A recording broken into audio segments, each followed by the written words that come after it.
I do, and the reason is I think he's the best quarterback in Mississippi, or possibly. In our scheme he is. If he's the best one in our state, there's some college out there that's going to have a scheme similar to ours that he can run. And I think he can play quarterback, and I think he can play somewhere else. I think wherever he goes, they'll have to decide how they want to fit him into their program. Well, you take a look at somebody like Cam Newton last year. He kind of set the bar for those the big quarterback like that. And we've got to follow Jeremy for the last couple of years. And every time somebody asks me about it, that's what I kind of compare to the Cam Newton situation, where he can go to a school like that and just step right in there and just keep playing quarterback. Yeah, I think he'll have that opportunity, and I think everybody, with what I've been told, they're going to put him on campus and give him a shot. And he'll have to make of it what he makes of it.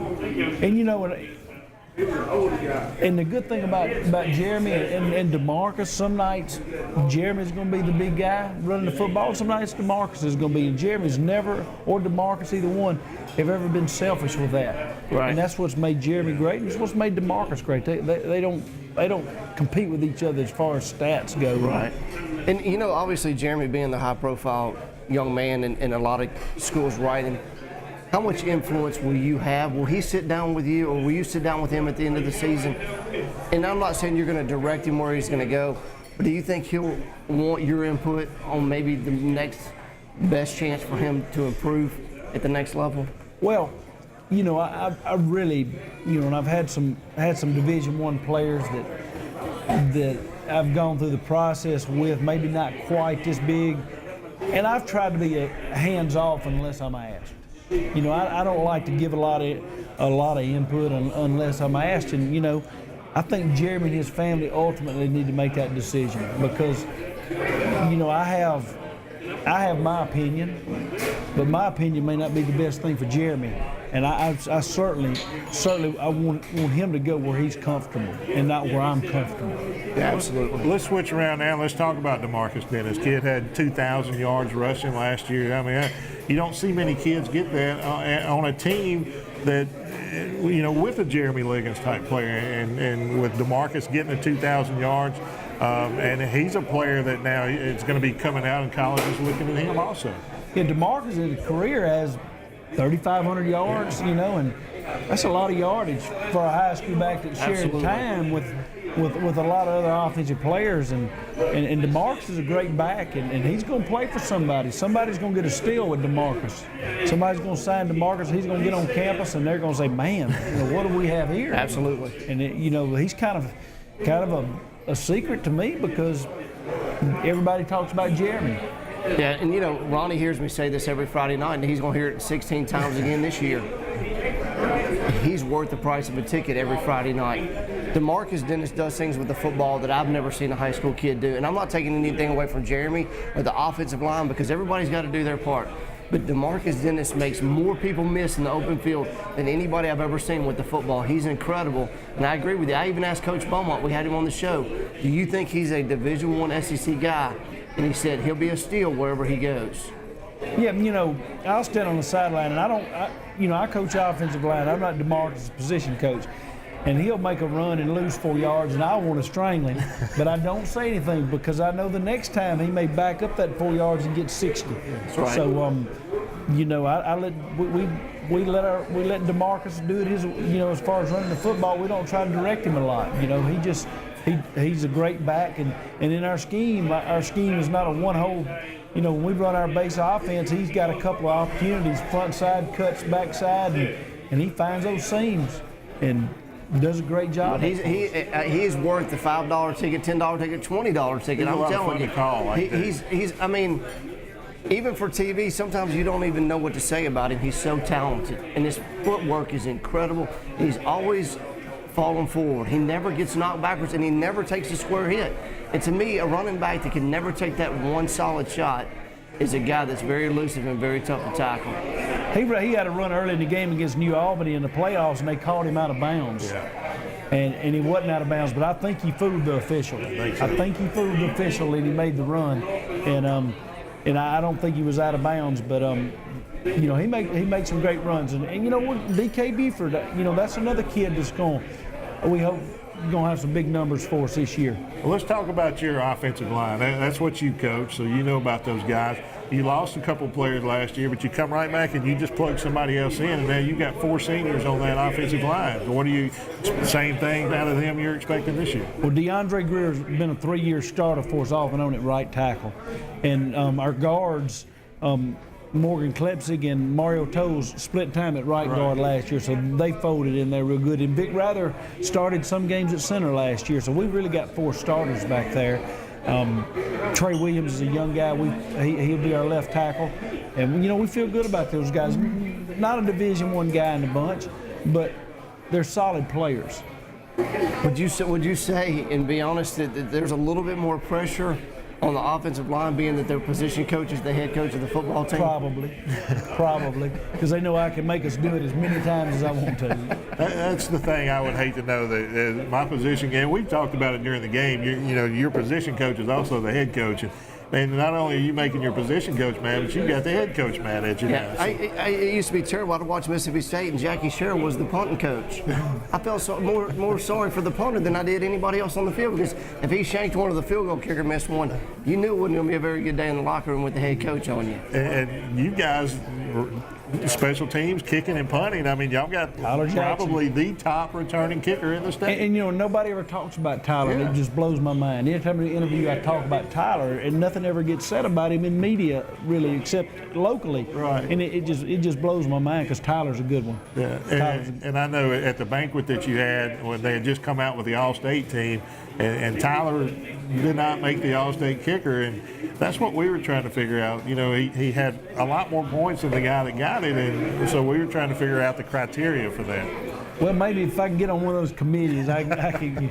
When I was down south, I was always on some of that stuff, but he's gotten looked over. So there's another steal somebody's going to get. Yeah, absolutely. Because I believe he's Division I. He is. I think so too. He's a good kicker. And solid, accurate, consistent, all the things you want.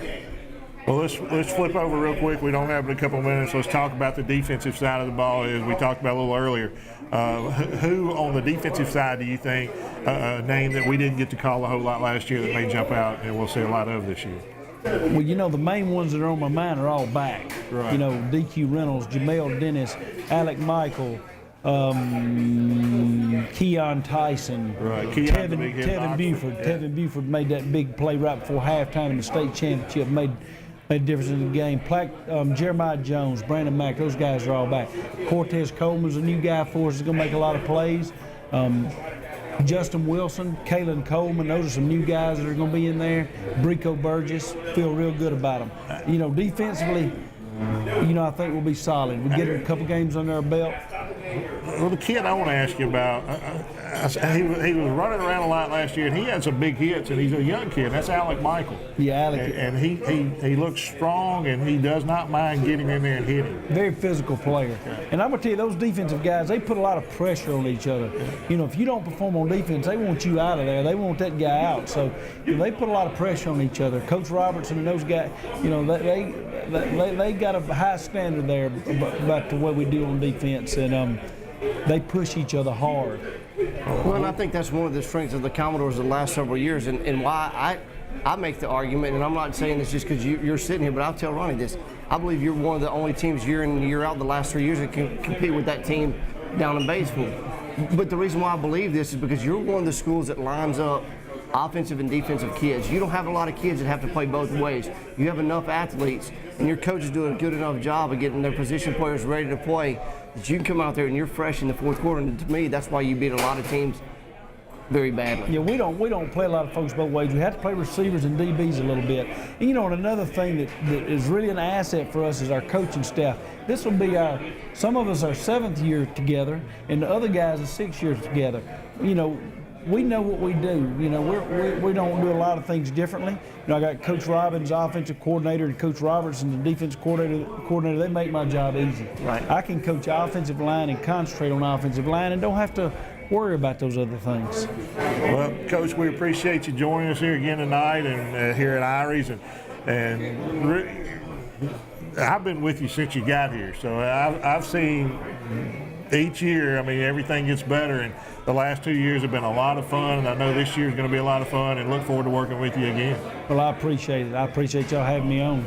So Coach Anthony Hart of the state champion Lafayette Commodores, they get set to kick off on the road at Tupelo in their first road game, and then they go to Greenwood. They come back on September the 3rd for their first home game, and it's the Crosstown Classic. That's a pretty good one for your first home I game. guess that's a no sleep week there, boy. Coach Anthony Hart, we'll appreciate him for joining us here. And we're going to take a break here at Irie, and we're going to go eat some food. And Coach, I know you got you a big plate over there, and we're all going to go grab some food. So we'll take a break. We'll be back with more Sports Roundup from Irie on the Square right after this. The letter X.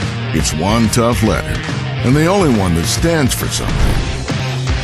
It's the mark of the unknown factor, the spot of the buried treasure, the model of rugged beauty. But what really sets it apart is its power to multiply everything.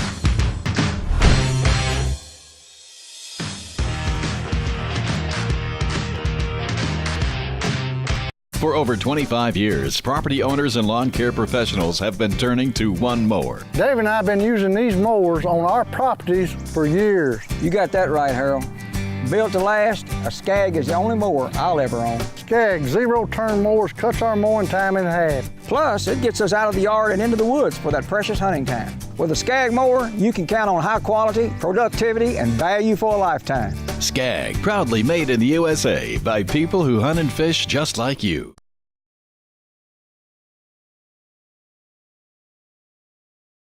We got to be pretty good friends that summer. We, hung out pretty much every day. We worked together all summer, got to be really good friends, and through that process of us getting to be good friends, I think I just started to have a little crush on him. And funny story, I guess her car broke down at the beginning of the summer, and so, we lived pretty close to each other, so, she had to have a ride. So that's kind of how we got to know each other, is just, through riding to work and from work together. And he kind of approached me one night and said, look, this is the way I feel about you.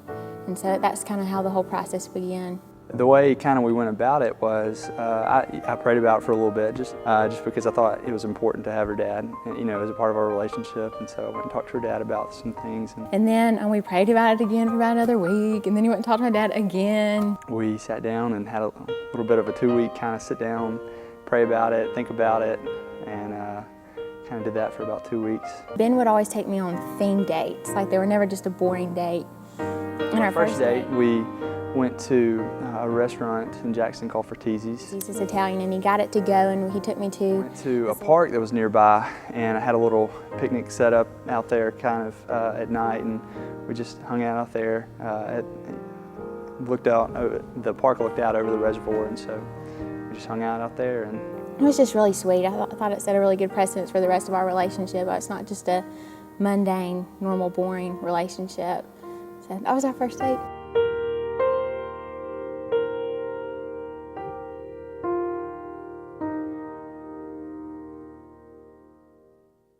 Electrical needs? Then come in to Batesville Electric, where you'll find a full line of electrical supplies. Our professional staff will be glad to help you with all of your electrical needs, whether it's industrial, commercial, or residential. We custom cut your wires from 14 to 500 MCM and everything in between. The next time you need electrical supplies, then look no further than 351 Highway 51, Batesville, Mississippi. Batesville Electric Supply.